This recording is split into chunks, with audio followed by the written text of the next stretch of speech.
Hi everyone, this video will be looking at your ballroom posture and hold as a lead.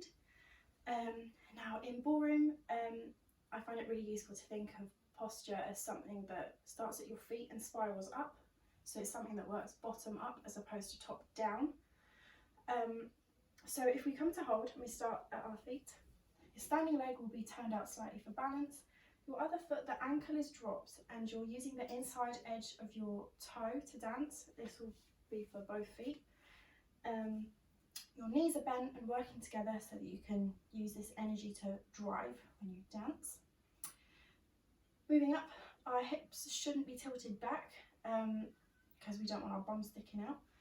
It should be tilted forward so there's a flat line from our thighs. But there's also a logistical reason for this. Our follower needs to feel our hips so that they know where we're going. For example, if you're changing from closed position to promenade position, this will be their primary point of contact and not your arms, while they do have a role to play.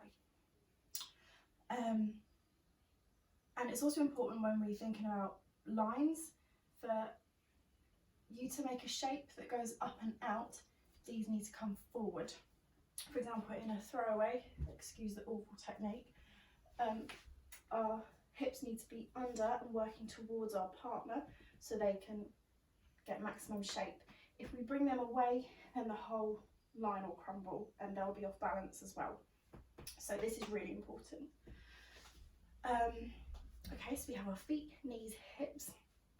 Tummy should be in, rib cage up, but our shoulders are down and our shoulder blades are working down and together.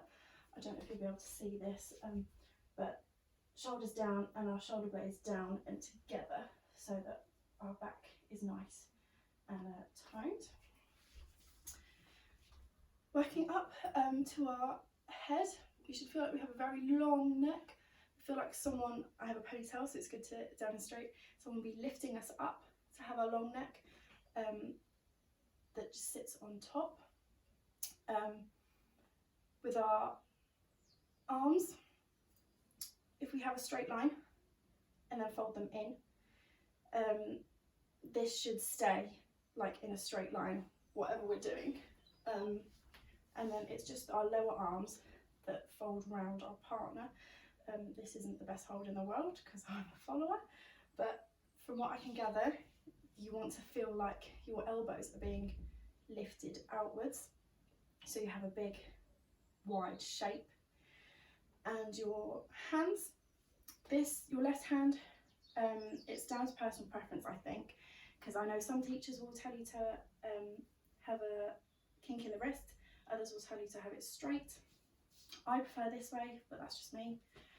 And then your left hand, someone told me that you shouldn't actually have any weight in the palm of your hand.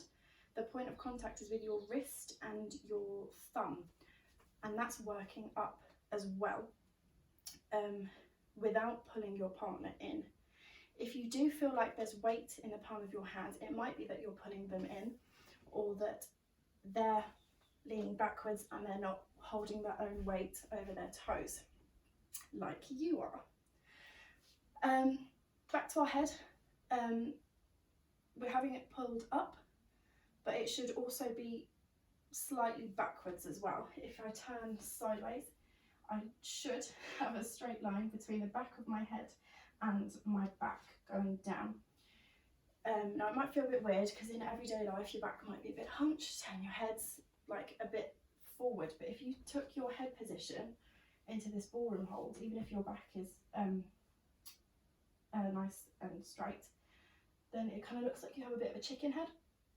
So we want that to be backwards as well, but not like the neck itself. It's just the back positioning under the neck, if that makes sense. So then you're ready to dance. I hope that's helpful. Thank you very much.